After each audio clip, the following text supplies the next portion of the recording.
show where I try to educate real stories.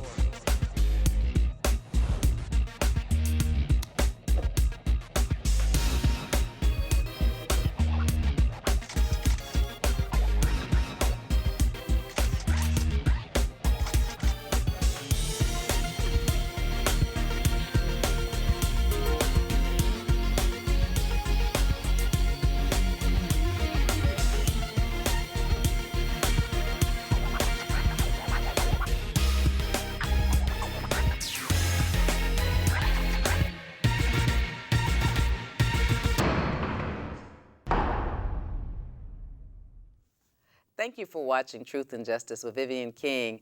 I'm excited tonight because we have Ren back. We have Renald back in the studio. He told us his fantastic story last year about 20 years of being incarcerated in prison and getting out of prison and going to TSU undergraduate school and being on the dean's list. We're having a follow-up show with him tonight. We have our young new co-host, Cookie Moncriffe, here tonight, so she can ask questions from the young person's perspective. I have my 15 years of incarceration, my favorite co-host, Danny Sneed, who's done 26 years in the parole system, has a great job with the VA consistently, and he also works with me as one of my legal assistants, and we visit our clients on Sundays in the jail, and he helps me kind of bridge that gap between being a lawyer and then being a person who's in jail, because sometimes I'm kind of aging out. I'm getting too old to understand what people are going through sometimes. So Danny is that middle ground for us. I let him do man talk, daddy talk, you know, because I can't always do that. I try, but it's more like mama talk, you know what I mean? So Danny gives him that male perspective, and being in the system for 26 years, obviously he knows a lot about the system. And I think, Danny, thank you. You were very instrumental in helping me keep my sanity last year in 2015. Oh, it's a joy and a pleasure. And dealing with the guys that I care about so much, but I'm having a harder time reaching them because I'm getting so old.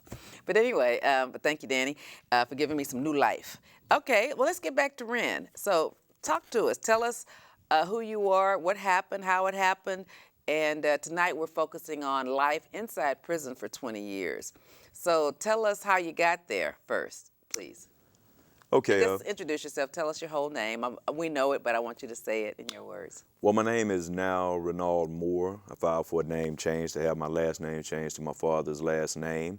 It was originally White? It was White, which White. is my mother's maiden name. Okay. But I filed the paperwork and I'm waiting on a court date, so it'll be official soon, hopefully. So it's going to be Moore? Yes, it'll be Moore. But your nickname is Ren. My nickname is Ren. I'll still be Ren. Okay. All right. So tell us your story. Well, I grew up here in Houston, Texas, on the north side of Houston in the neighborhood, Studewood. My parents were divorced when I was about 2 years old, and I was mostly raised by my paternal grandparents. I started getting into trouble when I was a teenager. Grandmother was an alcoholic. I wound up running away from home, spent some time with my father. Did he also live in Houston? Yes, he did. He does. He still does. Okay. Yes, he does. I eventually went to live with my mother and my brother, and this is when I was 14 years old. And during this time is when I started to get involved in the street life.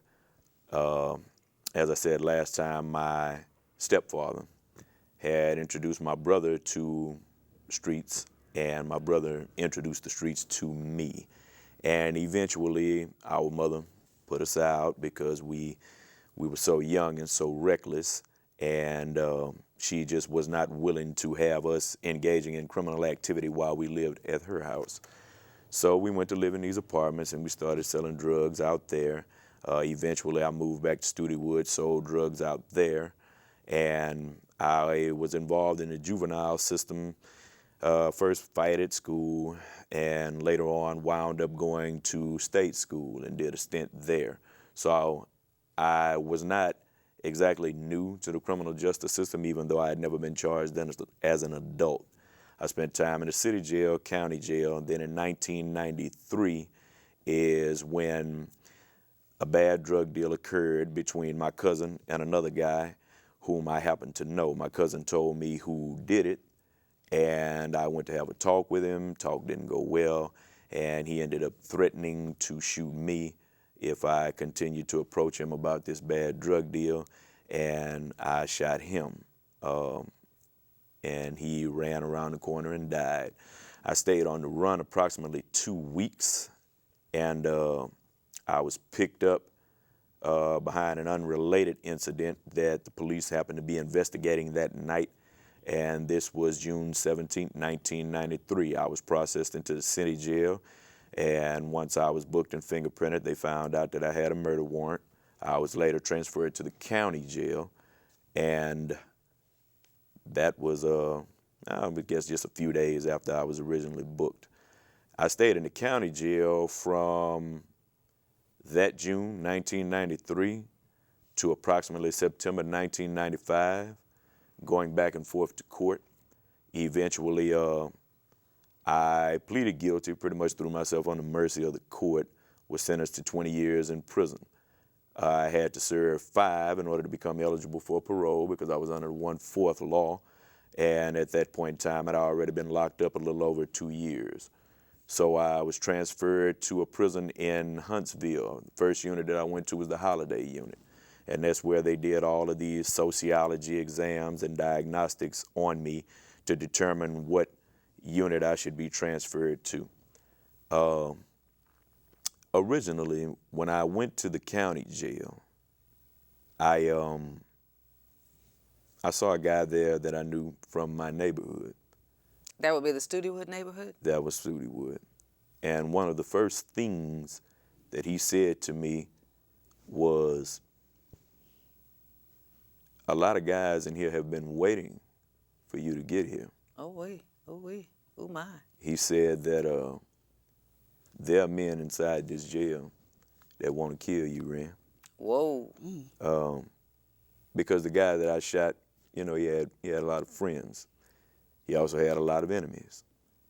And, at this point, I have a certain amount of anxiety, never having really been through this before. I have, on the one hand, an anxiety about how much time will I have to serve. I didn't know the law. I didn't know if they could give me the death penalty.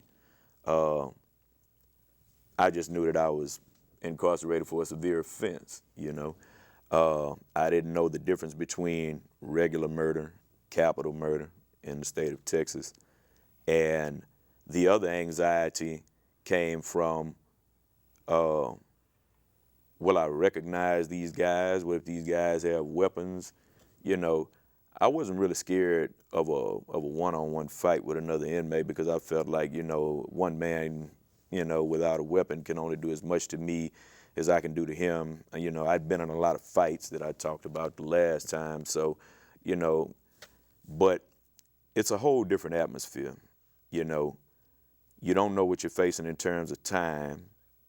You don't know who's watching you, who's trying to victimize you, and whatnot. So all I told him was, whatever comes, I'll handle it. And I mean, that was my, macho response. But of course, I'm nervous because I don't want to get stabbed up in prison. Right. So eventually, I wound up settling in, getting to know a few people. Now, is this in the Holiday Unit? No, this is still in the county. Because you were there for 2 years. Yes, so yes. How old were you when you first went to the county in '93? I was 18 years old. 18 years old, okay. Mm-hmm. I wound up being transferred to the old county jail on Franklin Street to the new county jail. 1301 Franklin. Right. I went from 1301 Franklin to the jail at 701 San Jacinto Street. Was it new then? Yes, it was fairly new then. I don't even believe that it had been open 2 years I don't think so. at the I think time. it was new in '93. And I wound up on a tank with older inmates. And when I say older, I mean inmates ranging from 21 to maybe 50s. because you go to a different level of classification once you turn 21. They have everyone who's like from 17 to 21 housed together, and then they have the 21 and up prisoners housed together. So in that place, I got news that my grandfather was near death, and this was the man who I had always looked at as a father figure, who was actually not biologically related to me, but he was the father figure in my life. So now not only am I dealing with not knowing what may happen in terms of my safety with the inmates and not knowing what may happen, at the hands of the courts, but now I'm wrestling with this man who has been such a big part of my life about to pass away, and me not being able to be there for him as he had been there for me when I was growing up. And I believe that my first fight this time was with a guy, may have been in his 30s, who was telling me something about the jumpsuits. And in prison and in jail, you don't have much, so people have this attitude of possessiveness about the television, about seats, about the jumpsuits. And we got into an argument about the jumpsuits. Now, what would the issue be about a jumpsuit? Right. What issue is it? You have on your orange jumpsuit, he has on his orange jumpsuit, so how could there ever be an issue about jumpsuits? Because you have to turn them in on a certain day in the county jail, and they wash them and give them back to you. So some people may feel like, and when they give them back to you, you don't have like assigned jumpsuits. So everybody is just trying to find the clothes that they had, right? Or what might fit. Or what may fit. And, I'm thinking about my grandfather, I'm thinking about this time, I'm thinking about these enemies in the shadows, and I'm not really too concerned about him telling me what may have been his jumpsuit that, he may have felt like I had on. And I listened to him talk for a minute, and that ended with him telling me, well, if you don't like what I have to say, then do something about it. Oh, okay. And you were already on edge, young, War grandfather dying, used to fighting in the street, War in talk. there for a murder case. That's, what's that, war talk? War talk. That's You done- fighting talk. You done huh? called me out now. Right. And he's Not- fresh. Huh? And he's fresh. And everybody heard it. Yeah, And I'm everybody fresh, heard I'm that. young, and everybody heard it? Yeah, because it's kind of like once you say, if you don't like what I got to say, do something about What's it. up, please? And then everybody is like, Ooh. Right. yeah. So Well, what you gonna do? of course, I felt like I had to do something about it, and I did. And I don't consider myself to be like overly tough or bad or whatever you want to call it, but I touched him up. You beat him up pretty Yeah, bad. yeah, I beat him up pretty bad. So what does beat up pretty bad mean, if you remember? Everybody that could see this guy knew that he had been beat up. I mean, Swollen lips, black Bloody eyes. pulp. like Bruised up. yeah, like another inmate that we used to call Shorty was angry with another inmate for doing something. I forget what it was, and he was like, "Hey, Red, we get us a few more in there looking like that, we ain't have to worry about all this disrespect now, is we?" So it's kind of, it was obvious. But, I mean, the guy came to me later on and apologized, and he was like, yeah, I shouldn't have been running my beat him mouth up. and I'm whatnot. pretty sure. But that you happens more than you would think. But that's the old school justice, though. Yeah. Old school justice, playground justice, when we grew up, was you had a fight, you were mad at each other. After you have a fight, everybody makes up, and you don't go to jail, you don't go to detention. They just let you deal with it. Right. Well, That's to the me, way that's we grew men up. too, though. I Yeah. mean, women too. I mean, that's the way we grew Some up. women. People did. I mean, I'm just saying, when we grew up, they didn't. Yeah. You didn't go to jail for Oh, right, fights. right. You know, I'm Yeah. just saying, you could have a fist fight, bloody somebody up. You might get in trouble at school. But after that, I mean, a few months later, those people sometimes are the best of friends. So It's that's like, true. because Yeah. sometimes you have to fight bullies. When we grew up, sometimes you had to fight bullies. All I mean, the time. girls too. I mean, if somebody just keep bullying you, but the old school way was to let that happen, not to take somebody to jail and make them a criminal because they lost their temper. Teachers were able to help people with conflict resolution. Yeah. Right. My best friend today, Boo, and I became friends after we had a fight. How old are y'all when y'all fighting? Like middle school, junior high? No, in the 11th grade. Oh, y'all the real fight. Well, when two junior highs, we went to two different junior highs, but when we went to the high school, now from the 9th grade to the 10th grade. And so we playing football, but we still divisive because of the junior highs, but we're on the same team now. So he said something derogatory to somebody I went to junior high with, and I took that personal. And we fought, and I'm not gonna say who won, because that's my best friend. You know what I'm saying? So you whooped his ass? I'm just saying, he had a broken arm, And you didn't? And you didn't. You know what I'm saying? Did you have, what was broken on you? You know what I'm saying? Nothing. You haven't said nothing. Who else was broke? Yeah, his arm, he broke his arm, and I don't think it was because of the fight. It's just after it was This kind of ain't like. good. This ain't good. Talk about who got the ass women who didn't. That's what I need to know. Yeah. This is truth and justice. Yeah, Booba, I won. True. Okay, you won. Booba, I won. I won. You know what I'm And how saying? did y'all become friends later?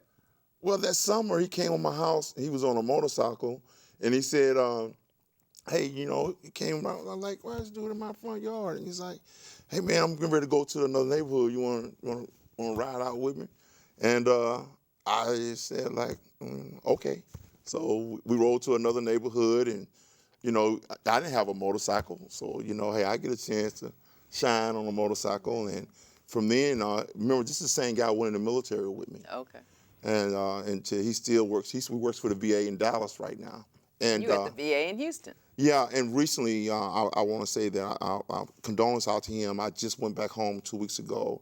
He buried his mother, and I went home specifically to sit with my friend and watch him say goodbye to his mother. And my mother's been gone since 2004. I know we're kind of getting off subject here. We are. So let's go back to Mr. Wren. Okay, so Renald, let's go back to you. So in the county jail, you had to have a fight with the 35-year-old man over a jumpsuit. I never knew people fought over jumpsuits. And then, but later he apologized. Right. So whatever happened to the shadows and the ghosts when the 2 years you spent in the Harris County jail? Eventually, I met OG from the neighborhood. We used to call him Little Fred, but he was not little, right? He was a big guy. And he asked me what happened. And when a guy like Fred asks you what happened, it's almost like you owe him an explanation. And I explained to him what happened. And he told me that this guy was a good friend of his also. The dead man. Right. But he told me he understood why I did it. He said, there are a lot of guys in this jail that want to stab you or beat you up, do you some type of harm. I'm going to tell them to leave you alone. He said, one of them is my cousin. And eventually, I was in the gym working out, and his cousin came up to me and asked me if I was the one who killed his friend. And I told him, yeah, I did it. Go on and man up. And I could tell, just by the look in his eyes, he wanted to do me some harm, because I'd seen that look enough times to know. But Fred was right there. And so he kind of gritted his teeth and turned around and walked off, right? That's a lot of respect Fred had. Yeah, Fred did. And later on down the line, I would meet that man again several years later on Beto 1, which is a unit in East Texas. And somebody asked me, did I know him? And they pointed him out to me, and I was like, yeah, because they found out, okay, you from Studewood, he's from Studewood, do you know him? And he was like, we'll talk later. And when we talked, he said, and this is like several years later.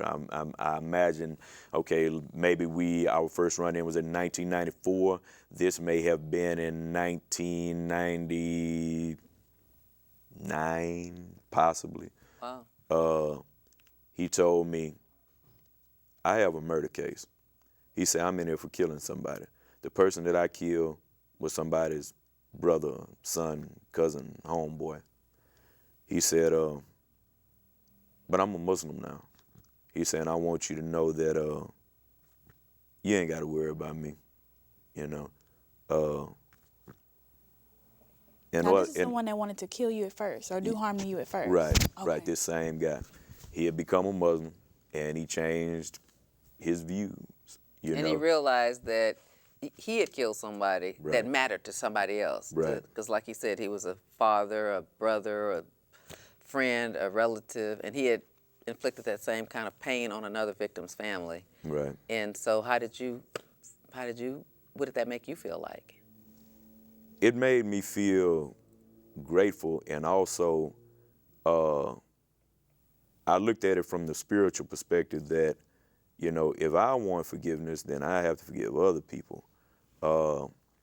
And I was grateful that after that, we could associate with each other, you know, because I mean, if it came down to it, and he would have tried to do something to me, then I would have defended myself. But I was grateful that it didn't have to come to that, because during this point, I had already went through my own spiritual transformation, and I didn't like hurting people no more. You know, I didn't want to hurt nobody. And, you know, of course, I didn't want anybody to hurt me either. So I was grateful for that encounter. But going back to the county jail experience, it was full of, after that first fight, I had another fight, and eventually I was moved from that location with these older guys to a place with a bunch of young guys. Your age. Right. So now I'm on the cell block, and also I was on the 6th floor, because the 6th floor and the 7th floor were reserved for people with more severe crimes. Right, that's where the aggravated robbers and the murder Right. guys are. Right. And so now I'm there. And life in the county jail was, I mean, for us young guys, playing dominoes, watching television, using the payphone, shooting the breeze, chess boxing, wrestling, fighting. And that's how we did our time. Oh, and rapping. Can't forget rapping. Okay, 93, 94, 95, y'all are rapping. Right, we rapping. Okay. And we're doing all these other things that guys do to pass time. The day after Christmas in 1993, I had turned 19 that year. I got into an altercation with some guards, and these guards, you know, were trying to tell us to clean up this cell block, and apparently we didn't clean up to their satisfaction. They called us out in the hallway. One of them pushed me into the wall. I turned around and I started fighting, and I knocked two of the guards down. Actually, I knocked one guard into the other guard, and both of them fell. And one was ex-military. He got up, and he and I had a fist fight, you know, for a few moments. But the guard that was working in the control picket had already called for the backup, or what they call the rovers. And I had my back to the control picket. He came out, placed me in a chokehold. They subdued me, slammed me, and Did you some harm? they beat me unmercifully. You know, later on I would find that, you know, they had broken my jaw, and the beating didn't stop once the handcuffs and the shackles got on me. They continued to choke me and beat me until I was at the point of unconsciousness. And just as I got to that point, they snatched me up and moved me into an isolation cell, ran me into all of the walls, slammed me down on the floor. And this particular isolation cell didn't have a toilet. There was only a hole in the floor where the inmates urinated and defecated in. Wow. Right. And You Was it know, on the first floor? I mean, how could you have just a hole in the floor? Where would it go? That's Well, a suicide room, basically, isn't it? Where they put people that. no, not the suicide room. This is a solitary cell. Is it on the first floor? No, it was on the 6th floor. Matter of fact, every floor had these cells. There was no mattress. Everything is bare. There is a place for a mattress, but there was no mattress in there. It's a strip cell, basically. And you know, when of course there's a drainage system. You know, there's Right. some way for Gotcha, for gotcha, that gotcha. waste to They go. just don't. Yeah, right. Gotcha. Right. They just don't have the Flushing. toilet. Right. Yeah. They don't have the toilet. So Right. the piping is there. Yes, They the just- piping is It's just there. the toilet's not there, so Right. you have to sit on the floor or stand up. Well, I mean, it's purposely designed like that because this hole is in the middle of the cell. It's not like over in the corner where a toilet would be, you know. So this cell is made like that purposefully. And, you know, when guys don't always urinate straight, so there's, you know, urine around, the outer side of the hole. yeah. And they, I mean, I'm only in my underwear, Right. you know, and they slam me down on top of that. And this is SOP. This is standard operation procedure in jail when you buck. Yeah. Go ahead, Rand. So eventually, I was taken to this, you know, mock disciplinary court and found guilty of assaulting officers and placed in solitary confinement. And that was my first time in solitary confinement. I was placed there for 12 days, and it was different. To say the least. Yeah. Because all of the things that I was using to pass my time, all of these distractions, dominoes, television, the phone, I didn't have that anymore. Now all I have is my own thoughts and the voices of the people around me. And Do you have a jumpsuit on, or are you just in your underwear? No, they gave me a jumpsuit once they put me in solitary. Because, I mean, immediately after the beating, I was taken to the infirmary, and I was placed back on that cell block, I believe, as an example. So people could see how beat up you were. Right.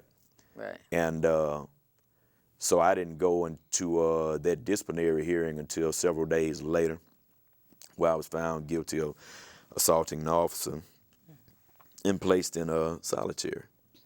And after those first 12 days in solitary, I resolved that I was not going to go back to solitary. No, that's right. know. That's right. They taught you no lesson, didn't they? No, they did not. They didn't? I Did you went just- back to solitary 7 the county? times. 7 times. Within the first 2 years, I went to solitary 7 times. So even though you resolved not to go, how'd you go back? Fights, making intoxicants, Okay. wine, What'd you make that out of? Really? fruit, juice, and sugar, basically. You know, if you don't have sugar, you can use candy. I couldn't stay out of solitary, you know, despite what I felt like was my best efforts. I kept going back to solitary. On the other show, I said that originally, when I was incarcerated, I wasn't immediately remorseful. I just looked at it as something that I had to do. It was a part of the game. But during all those trips in solitary, I started to see things differently. And that's when I started to realize I have done some very despicable things in my life. I have robbed people. I have jumped on people. I have done things to people to where if they would have done those things to me, I would have been ready to kill them. Right. So, by my own code of justice, I deserve death. But God left me here for a reason. And I thought about the times when me and this guy, because I told you I went to school with him, I thought about the times when we hung out. I thought about the time we shot dice at the park. I thought about the times when we rode around in my grandmother's car together. And I realized that drugs and money came between us. you know, and we were both 18, and he was actually born, I believe, 16 days after me, same year, 1974. And that is when I began to feel remorseful for what I had done, and realizing I didn't just hurt him, I hurt his family, I hurt everyone who cared about him, I hurt my family, I hurt myself, you know, and I realized that this cycle, it will continue if I get out and I sell drugs again, because a lot of people get out and feel like I'll just do it a different type of way. But I came to understand that it's really no right way to do wrong. So Now, when you were getting this epiphany in jail, these 2 years, is that when you decided through your lawyer, I'm sure it was a court-appointed lawyer, you decided that I'm going to plead guilty? And it was. what made you, so tell me about that. When I was in solitary, I started to feel like, I was learning about faith and fate. And I felt like my fate has already been decided. It's in God's hands. He knows what my sentence will be. And he is my judge, you know. So I'm going to leave it in his hands. I know I'm guilty. I know I did it. Now, I could go in there and stretch this out and try to take it to a trial. If they find me guilty, they will probably give me a lot more than what the plea bargain was. So the actual plea bargain was 20 years. The actual plea bargain was 20 years. Well, the original plea bargain was 50 years. Right. And of course, I wasn't, you know. On a murder case, right now, currently, over the last 4 or 5 years, a standard murder case is 40 years. Okay. That's the plea bargain offer from the DA's office. If you've never been in trouble before, no matter what, it's always 40. It might be more, Right. but the standard is 40, and then you got to try to plead down or go to trial. And when we say 40, that's aggravated, and if I'm up to date, that's the minimum time you have to do on that 40. To be eligible for parole is 20 years. You've learned well, Danny. It's 20 years. I'm sure you knew that too, Cookie Moncriffe, because your Right. daddy is a world-renowned criminal defense lawyer. So 20 years, yep. So, But that wasn't the law in 1993. right. It's So one the fourth. law changed in 1994. So he was you're under the law on the year exactly when the offense occurred. So if the law changes, you're still under that law. Under that law. Okay. So, but it's now half. He wasn't under half. He was under a fourth. 1/4. Right. So I go into court. I tell the judge my story, pretty much throw myself on the mercy of the court. My lawyer tells me, Do you remember what judge it was? Or what the number of the court was? it was 338. The regular judge was Mary Bacon. Yeah, Mary Bacon was the 338th. However, during this time, during the week of my trial, there was a sit-in judge. He was a black man, and I cannot remember his name. I have been told that he has passed away. Was it Carl Walker? It was Carl Walker Jr. Yeah, Carl Walker Jr. How do everybody that come on the show remember everybody that was involved in that case? Well, I actually became a lawyer in '92, so I was a prosecutor then. So I was there, so I know who the only black man felony judge was that could have subbed in. He had his own court. He was in the 185th. So when a judge is off or on vacation, a lot of times either a visiting judge that's retired comes in, or another judge that's a sitting judge, and there are 22 felony judges. They come in and take the plea for somebody. Since it was already a plea bargain, that judge just had to come and prove the paperwork, and that would have been Carl Walker Jr. That's who it was. And he was a regular judge of the 185th District Court. And my lawyer told me, if you don't sign this plea You agreement, remember who your lawyer was? my lawyer was Wayne Hill. Come on now. Wayne's still around. Wayne's still around, telling jokes in the courthouse. Tall, Yes. tall guy. Yeah, Wayne. I saw him this week. Right. I mean, my original lawyer was Grant Hardaway, but when I couldn't afford to pay him any more money, then Grant is an excellent lawyer, but Wayne is too. So. right.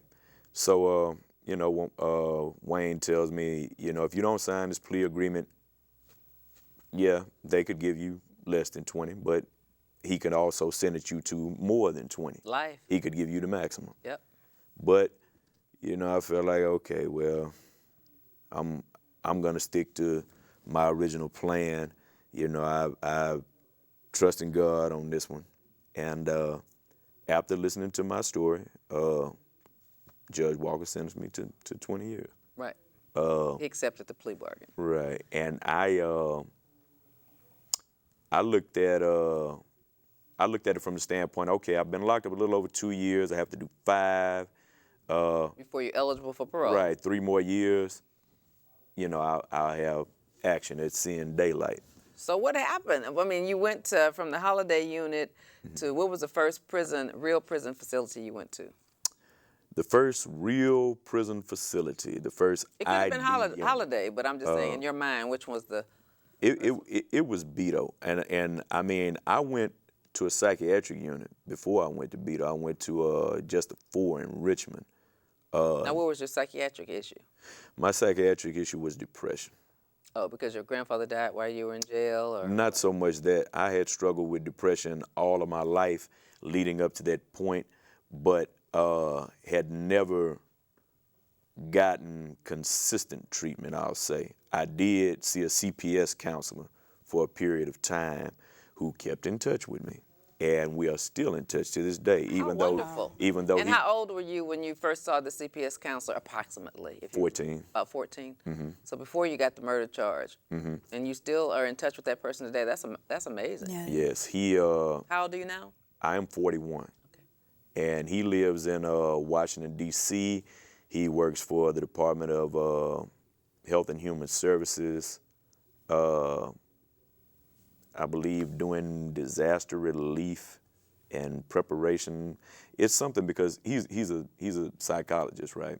You know, so he deals with the response to crises from a psychological perspective, helps Congress formulate policies and procedures and whatnot, and I won't pretend that I know all the ins and outs of his job, but we're still in touch. But I went to, I left Holiday, I went to Larry Gish Unit in Beaumont, which was also a transfer facility. And you could stay there for a maximum of 2 years waiting to be transferred somewhere else. I had some psychiatric issues there. Eventually, I was sent to Just a 4, stayed there for about a year.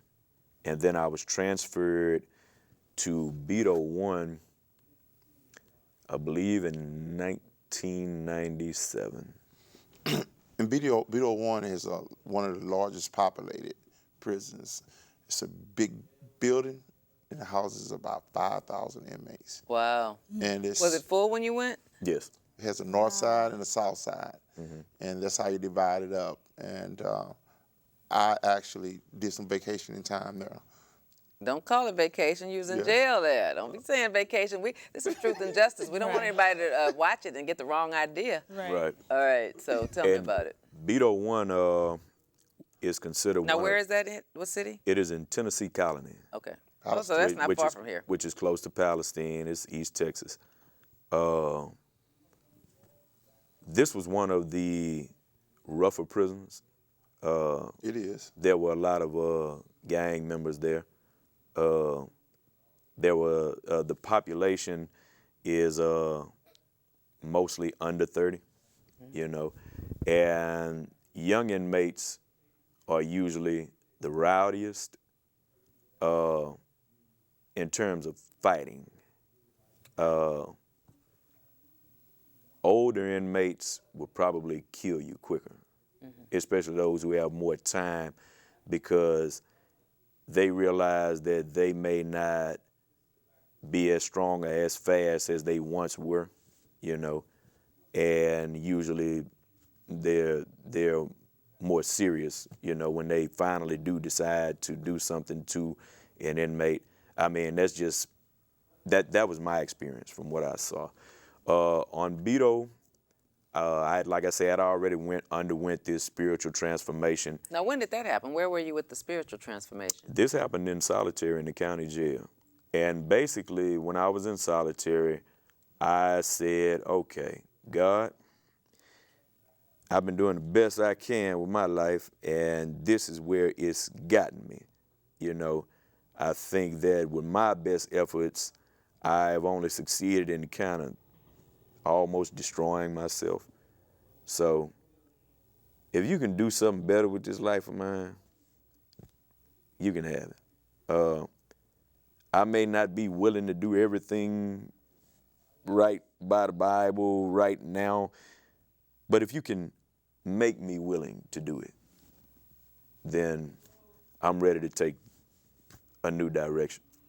And I remember when I got out, I remember a bunch of the inmates were watching Jerry Springer, and I was too.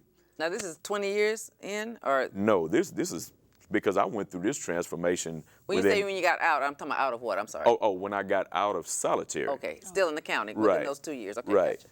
And at first, I'm looking at it, this is a way that we amuse ourselves by watching Jerry Springer. But I stepped back for a second, and I looked at all of those guys watching Jerry Springer, and I realized, and I maybe this was God talking to me, if you continue to do this day after day, you'll get out of here and be the same as you were when you first got here. So I started resolving to do small things like get up early in the morning, read the newspaper, work out. I started developing a routine, and I tried to take that routine with me to prison. But there were other things in prison that I was not prepared for.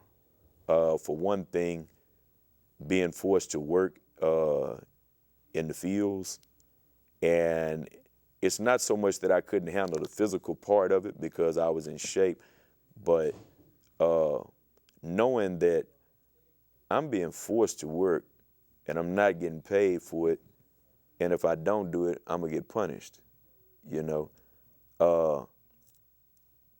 And in my mind, that was the very definition of slavery. You force someone to work, you don't pay them to work, and you punish them for not working. So what type of work were you required to do in the field? In the fields, mostly what I did was flat weeding, which is where we all line up with hoes, garden hoes, which we used to refer to as Aggies, and we would get in a line and we would chop grass. And some of these brush and grass that we had to chop would be taller than us, and we would have to, we were basically human lawnmowers. Okay. Other times we may go out and pick crops, squash, cabbage, But whatever was in I mean, season. where did that come from? I mean, was it the squash or cabbage on TDC grounds or other grounds? Okay. Yeah. We actually consume that. Right. The Texas Department of Criminal Justice is largely self-sustaining in terms of they grow their own food, most of it, produce, I mean, and they raise their own animals. They have pig farms. Yeah. Now the inmates the ones doing this? Yes. Okay. Yes. I mean, the inmates pretty much make the system work. They run the factories, they run the plants. Do y'all make your own uniforms that you have on? Yes, they have garment factories. Okay. And they also make Where's the garment factory? There are different garment factories on different units. There was one on the Hughes unit. McConnell. There is one on the McConnell unit. There was one on either Stevenson or Torres. Different units have different factories. Like the garment factory is not just on one particular unit. The wind unit has like 9 different industries. So there'll be a lot of different units in one prison? Is that how that works? Well, when I say unit, I'm talking about one particular prison. Let's say the wind unit, that's one prison. The Hughes unit is another prison. Beto 1 is cities, another right? prison. Some of them are in the same city. Like in Huntsville, there's a lot of units in Huntsville.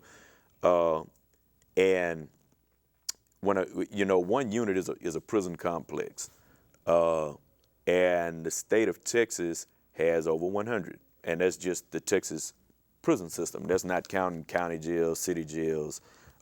That's all just the Texas Department of Criminal Justice. They operate all of these prisons, and the inmates are responsible for doing a considerable amount of the labor. Of course, after the Ruiz suit, then a lot of things changed as far as inmates doing dental work and inmates being in charge of security.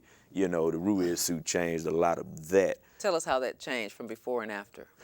When I got there, Now, is Ruiz through LULAC? Or who was that from? Do you know? David Ruiz was an inmate who filed a suit against the Texas Department of Corrections at that time. He and another group of inmates, based on Building tenders. living conditions, basically. Yeah. So they filed a federal lawsuit, Right. Right. even though it was state prison. Right. And David Ruiz just happened to be the prisoners whose name was listed used. first. First Yeah. name, right. Right. So the case took on his name. And it was probably against the guard's name. I mean, the warden's name. Was the Ruiz versus Estelle, I Estelle, believe. yeah. So, yeah. It probably was the name of the last name of the warden. I believe Jim Estelle at that time was I can't remember It's what usually the year. warden, because it's just like writs. They usually filed it against the warden. Or he in may have federal been court. the director at that time. Yeah, the director of the I'm not TDC. sure. It's going to be a named employee, though, usually, so at Right. the top. Okay. Right. And So what was the gist of Ruiz as you knew it, and how did it change your prison life? when I got there, because Ruiz was filed in the 70s, correct?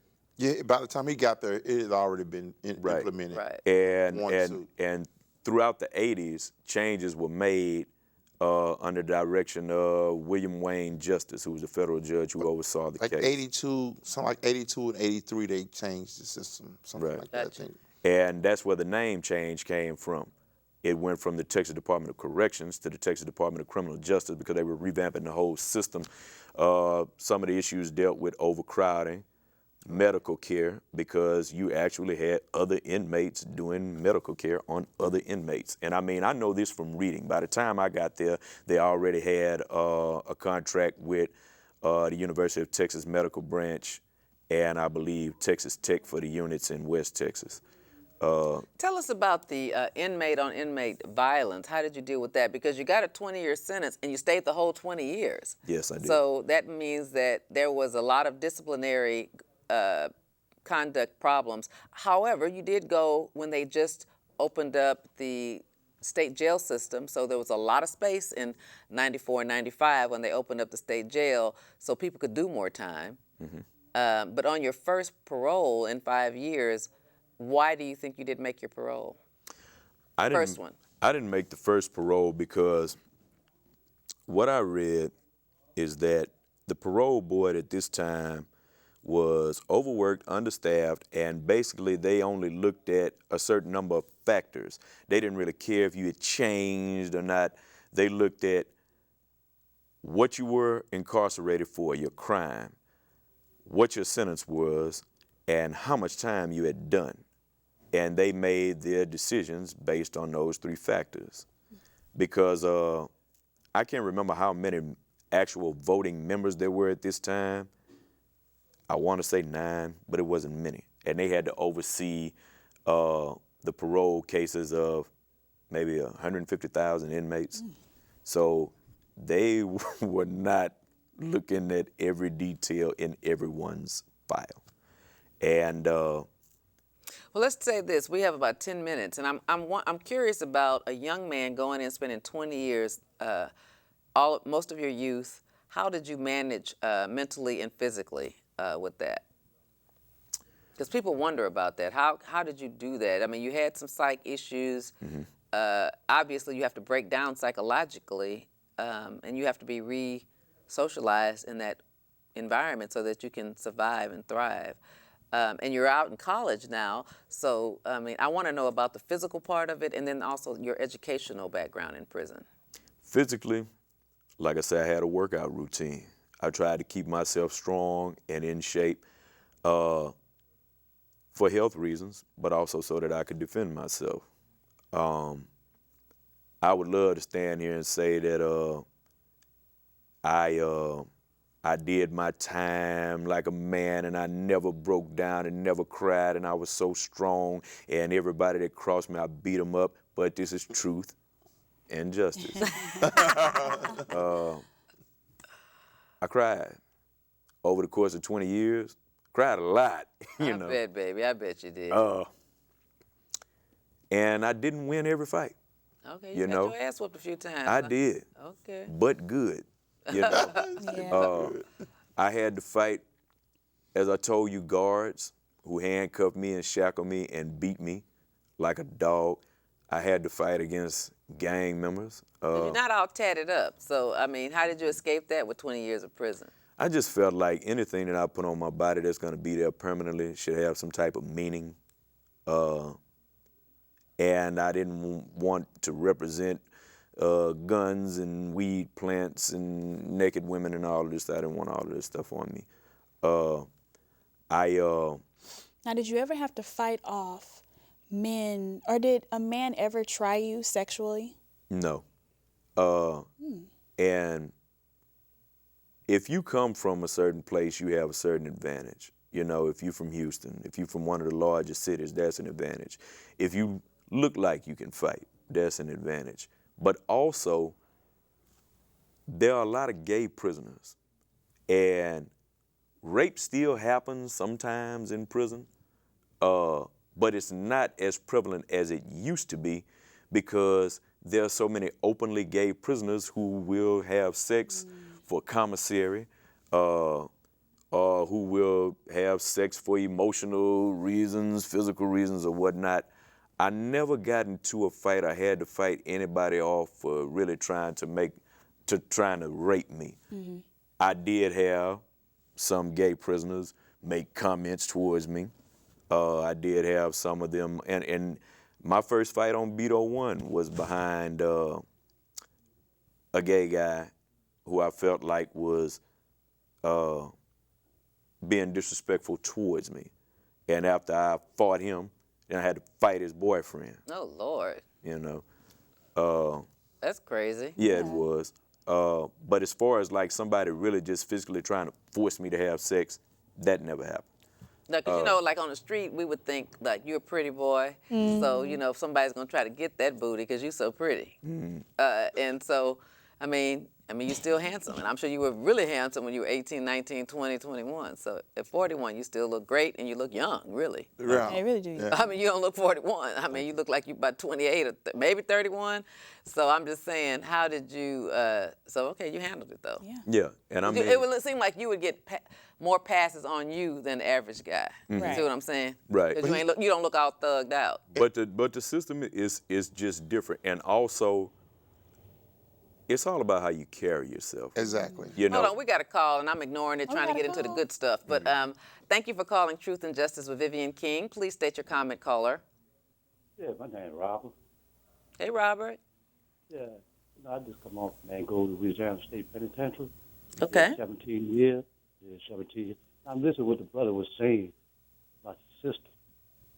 You know, I went to penitentiary back in the 90s, in 77, committed a murder, jacking, stuff like that. I agree with the brother said about the prison guards. See, when I took a dude up, I got jumped on and beat up by the guard fighting with them guards. See, now, in the prison system, you got to fight, win or lose in the system. Well, Robert, sound like you got a good story to tell. I need to get you on to tell your story. Let me call you. What's your number? Oh, my number? Yep. All right, I'm gonna get the number for you. Just ain't my phone. Just look me up and call my office, okay? Because we have 5 All right. minutes. But I want you to tell your story. Would you be willing to tell your story? Oh, yeah, I'll come. Okay. I'll come. I'm Vivian King. Just get somebody that knows how to work a computer to Google me, Vivian King, Houston lawyer, and call my office and let me call you back. Let's arrange for you to be on, okay? You got another All comment right. you want to make to Mr. Wren? Yeah, I like the topic when you were telling about, all the things I've done, changed my life around. When I come home, I left New Orleans to try to change my life, that's why I came back to Houston, Texas. So I did so much time. Now I got up in the age, I just fight, box, and everything in the penitentiary. You win some, you lose some. I thank the Lord I'm still breathing and walking and talking. Well, we sure appreciate you calling us, and please call my office and let me get you on. We have 4 minutes, and I want to let my 3 guests do a closing comment. So thank you for watching, sir, okay? Yeah, all God right, bless thank you. you. God bless you. So, since we got 4 minutes, Cookie, let me start with you. If you have a closing comment, closing question to Mr. Wren for putting his story out there for us. I commend you, for being able to come out, keep your life on the straight and narrow path, stay persistent, stay spiritually positive. I commend you because not everyone does that. Thank you. Thank you, Danny. Yes, and I'm very proud of Ren. And what it is what's important about us telling our story is it's not about us. It's about having a message to the people that believe that you can't overcome obstacles. So it don't have to be that you've been to prison that you have to overcome. People go through things all the time and believe that I can't recover from it. So hopefully when Ren tells this story about it being incarcerated for 20 years, and I myself did 15 years, and here we are, Ren's on the dean's list at TSU. I've worked for 3 different companies, and I work in 2 different organizations. And there's life after prison. But the prison that most of us deal with don't have bars, and it's how we think. Come on. And so we're here today celebrating that we have the opportunity. Vivian King gives us a platform Yes. to talk about not how it was, but how it is today. And we really appreciate you, Vivian, giving us returning citizens an opportunity to be an asset back into society now, not a liability. Well, you know, it's important that we hear our voices, all voices. And one of the reasons why I started this show, November 2011, was I was frustrated with just hearing one side of the story. I heard the police side, which I appreciate and I respect. And I love police officers. In fact, I'm about to write a commendation on one that looked out for my office when I was out of town skiing. She came back to my office 2 or 3 times, not knowing who I was, calling to make sure there was no burglars there. So I need to find her, actually. So I'm not anti-police. I'm for the police. But we only hear one side of the story. The news tells one side of the story. The court system tells one side of the story. Who's telling our story? And so I wanted to give us voices, encourage us, encourage other people to know maybe if they see this show, a young man will say, you know, let me think twice. Don't have that F it moment where I'm just going to do this and I don't care about the consequences, because there are consequences. And you still have to go through it. You still have to grow up. You still have to have that epiphany. And so I think our stories are important. We learn. You spent 20 years in prison, and I can learn from you, even though I'm an older citizen. I can learn from you in that you didn't give up, because I still, as a lawyer, have to push myself sometimes. Sometimes I want to give up. Sometimes it's hard, you know, when you have clients not paying you, cussing you out, you know. If you was as good as you are pretty, I'd be out this MF. You know, I got to hear I got to get cussed out, thrown out. That's when I say I was aging out at the beginning. It's not just because it wasn't from a snobbish reason. It's because when people are young and full of, you know, like people used to say, they talk crazy to you, and you trying to help them. Right. And so that's why I need Danny and I need guys like you to kind of keep me going, because this is obviously my life's work. So we have 1 minute. You close up for me, please. Well, I just want to say thank you for having me on again and giving me an opportunity to share my story, and hopefully my story may help benefit someone who's been in my situation, or maybe discourage someone from making the same mistakes that I made. And the good news is, what, you were here a year ago?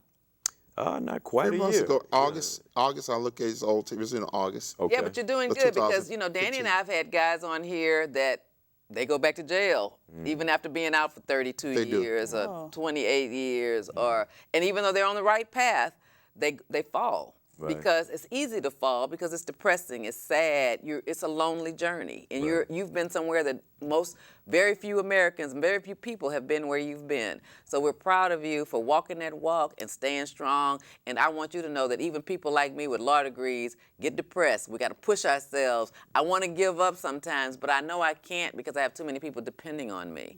And so you keep that same fight in you. We are depending on you. You're part of the fabric of our society, and it's only going to work if you're here with us. All right, so thank you for watching Truth and Justice with Vivian King. Please watch the show next Wednesday, when we tell another story that hopefully tells you of the sadness and the encouragement of life in Harris County and in the criminal justice system. Good night.